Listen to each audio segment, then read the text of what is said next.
Right now, tensions rising across the Middle East. Another embassy stormed as rage rips across the region. And next, what are the limits when it comes to free speech? That is the fallout from the anti-Muslim video continues.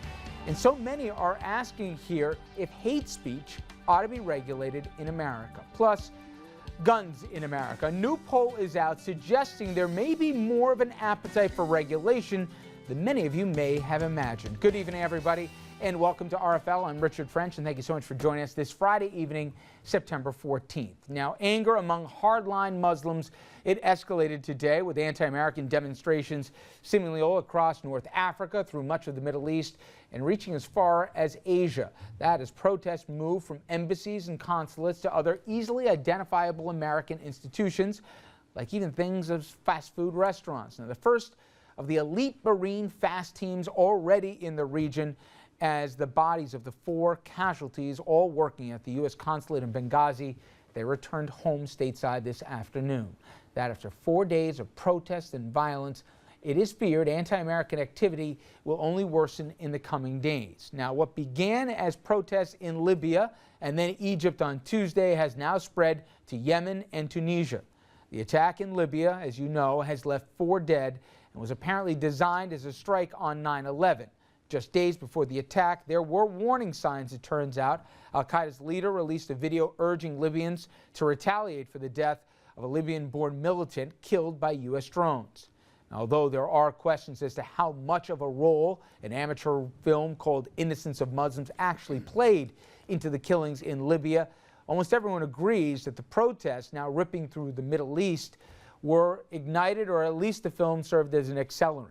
And it denigrates Prophet Muhammad in it, and we all know how much of a sensitive issue that has and can be. It is raising also some serious questions here in America about one of the rights that we hold most dear, and that is free speech, and whether or not there ought to be more boundaries than there are to date. Now, one of the things that we certainly pride ourselves on in this country is that we can speak our mind. Even if it's unpopular, it's one of the rights that basically this country was based on. The U.S., it is a nation founded by people that were fleeing oppression, meant to be a place where you not only can say what's on your mind, you can practice whatever faith you believe in, and you don't have to fear retribution.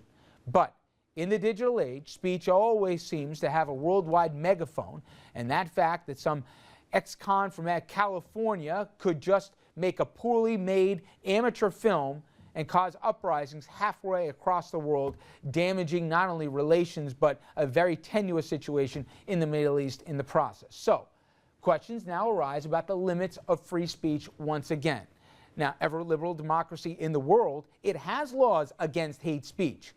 Every nation that is, except you guessed it, the United States. So again, some, including yours truly, are asking if it's time for a change. Are we going to allow hate mongers to wage a campaign in the United States designed to provoke the Muslims? That is a serious issue, which involves, of course, also civil rights. Given this supposed minister's role in last year's riots in Afghanistan, where people died, and given his apparent or his alleged role in this film, where, not yet nailed down, but at least one American, perhaps the American ambassador, is dead, it might be time for the Department of Justice to start viewing his role as an accessory before or after the fact. Now, there is obviously freedom of expression in this country. There is also a 100-year law by the United States Supreme Court, which says you can't cry fire in a crowded theater. So now one has to really try to figure out the extremists in this country and the extremists out there who are using this and whipping up hatred. Now, the conversation's obviously not just relegated to the Sunday talk shows or even the morning programs like you saw there. And Thea Butler, professor of religious studies at the University of Pennsylvania, tweeted the following: "People do go to jail for speech. First Amendment does not cover everything that a single person says." Peter Spiro, professor of law and one of the leading international law scholars in the country, said the deplorable killing of Chris Stevens in Libya suggests a foreign relations law rationale for banning hate speech. Remember, the Benghazi protests, he went on to say, were prompted by this film depicting the Prophet Muhammad in the most unflattering of terms. Now, Jeremy Waldron, who's a professor of law at NYU, is among the voices calling for regulation on hate speech. In fact, he had a book out recently titled The Harm in Hate Speech, and it lays out an argument in it for regulating it. Now, our own Dominic Carter, he spoke with him earlier today, didn't you, Dom? That is correct, Richard. And Professor Waldron and I spoke about the limits, the same things that you've been talking about here, Richard, of free speech. And he challenges us to rethink our mostly deeply held beliefs about our First Amendment rights. In your book, The Harm in Hate Speech, you argue that hate speech should actually be regulated. Why? Well, it should be regulated for a couple of reasons. First, we should be concerned about the prospect of intercommunal violence, of hatred between different groups being stirred up, exaggerated, exploited by various speakers. We want to make sure that we develop some sort of peace or harmony in society, particularly among religious groups at the moment. And secondly, we are worried, or we ought to be worried, by the prospect that hate speech aims to make members of vulnerable minorities feel excluded. It sort of undermines their basic social standing, or it tries to convey a message to them that they are to be treated as less than human or less than citizens. But Professor, you already know what my next question is going to be. Wouldn't hate speech laws violate our most closely held belief in freedom of speech? It would certainly require us to rethink that closely held belief, and I think the United States has a very strong commitment to the First Amendment, and that's a very valuable thing in all sorts of areas, not just hate speech. We do restrict speech in various areas. You can't engage in threatening speech. You can't engage in subversive subversion or incitement or certain forms of libel or defamation. You can't distribute child pornography. There are all sorts of speech acts that we do regulate. But you're absolutely right. This would require us to think very carefully about balancing the very strong value that we have for free speech with the good that we were trying to do with these regulations. I will say that most other democracies who also believe in free speech have drawn this balance somewhat differently from the way that we have. But Professor, I feel like I'm on that slippery slope. How do you determine what's hate speech and what's not? Yeah, it's a hugely important question, and the sense of a slippery slope is absolutely accurate. This is an area where great care is needed, as it's needed with every restriction on speech that we already have.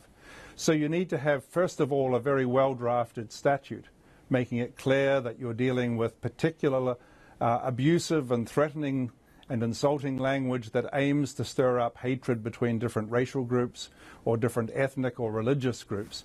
So the first thing you do is pay attention to the drafting of the legislation. And then secondly, you have to have sensible people to administer it. And thirdly, you need to have judges who understand what we're trying to do and what we're not trying to do with these statutes.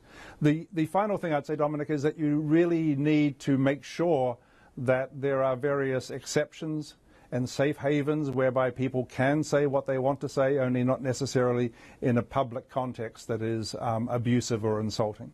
Perhaps the million-dollar question tonight, Professor, do you feel that hate speech laws would have prevented the anti-Muslim video that's allegedly the cause of the violence throughout the Middle East from being made and distributed?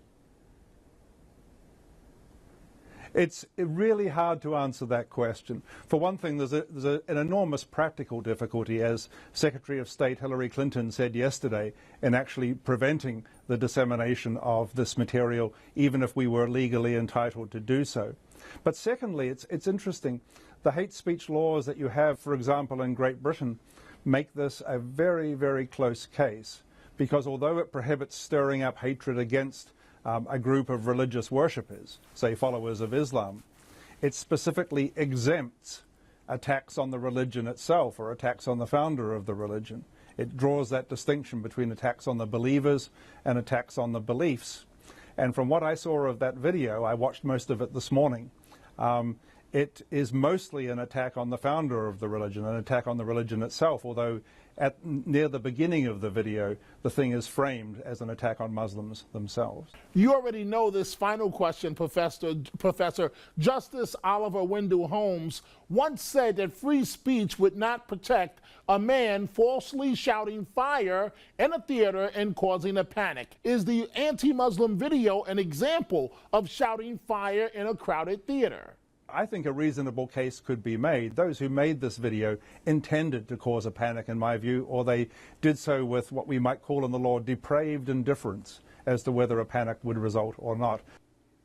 Richard, we also asked the professor what kind of punishment the alleged filmmaker might deserve if we did have hate speech laws. The professor said that in Great Britain, a fine or even a short jail term would have applied for such an offense. Richard? All right, Dominic, thank you.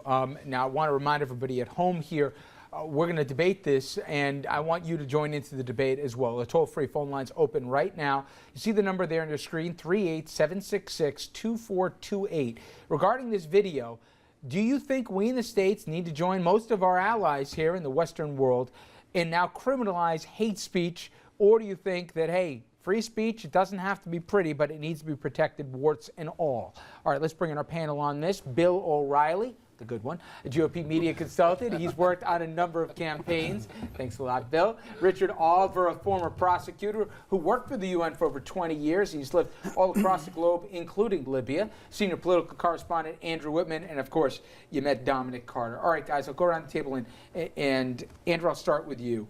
I'm a little conflicted on this, and I hate fence sitting, but to me, I have no problem in this case criminalizing what he did. However, I also know bad case makes bad law, and sometimes it's not as black and white. Tell me why. I know you feel that you don't want to take the bait and criminalize this, but tell me why, when you can have something, some little nut on a abandoned movie lot that can cause complete chaos and cost American lives as a consequence, why shouldn't that be criminalized? Two reasons, and two big problems with this. The first is that you're basing this all on the reaction that other people have to the individual speech. If they had simply protested and not stormed the embassy, would that be okay, or would that be hate speech? If somebody, did it take somebody to die for this to be categorized as hate speech? You're basing this all on how what people. What if we don't mitigate it on the response, Andrew? We just mitigate it on the action of the speech. That's the second problem, because then you're putting yourself in the head of somebody else, saying, how are they going to react to this? Is this going to instigate violence? And if so, that's hate speech. Or you're not even going that far. You're saying this has the potential to be hateful speech. What if we eliminate? And that opens up, what if we eliminate dividing what was in the mind? A cross burning, okay? A cross burning. Should that be something that is obviously there's a designed intent for it? Should that be something that's criminalized? Well, I think actually it is criminalized because it has been so associated with such specific acts, and so we do have lines. It's the equivalent of yelling fire in a okay. So we do have lines. There are some actions that are specifically designed because of specific things that have happened in our past. So now we're half pregnant. The question is how far we want to go. Well, because the problem is you go any further than that, and it's this sounds critical of the government, maybe that should be hate speech, or this sounds like it's calling for somebody to overthrow or unseat the government, that might be hate speech, or this sounds like it might be offensive to somebody else. You're really starting to Richard, split the baby here. For us, Libya is a spot on a map. For you, you called it home for a while, and we know we've seen what's happened in the Netherlands, we've seen obviously what's happened here. Anything inflammatory or targeting Mohammed is more than just offensive to folks. It's grounds for, obviously, a rational reaction. But my point to you is, if you were in that embassy, or if you were an American and you were put in harm's way because some guy did something completely, recklessly, let's define it that way, should there be a criminal punishment attached? I'm outraged at the apparently despicable action of the producer of this film. The Universal Declaration of Human Rights, which both we and the Libyans and the Egyptians are parties to, encourages freedom of expression for all with the limit of harm to others. That's really the same balance that Justice Holmes drew. Fire in a crowded theater, cross burning, same thing. A burning cross implies imminent violence. It is meant to intimidate. Blasphemy, and this is blasphemy, in the Arab world is an extremely serious crime. This was a provocation. Would you criminalize it? I believe it already is criminal. So you think he should face criminal exposure, fine, or punishment even inside a cell for what he did? If I were once again a prosecutor, I would investigate this as a possible crime on that basis. And Bill, there's other frames of reference. If you go outside the American borders in Germany, you can't do anti-Semitic propaganda. That's criminal, obviously, after World War II and the Holocaust, obviously.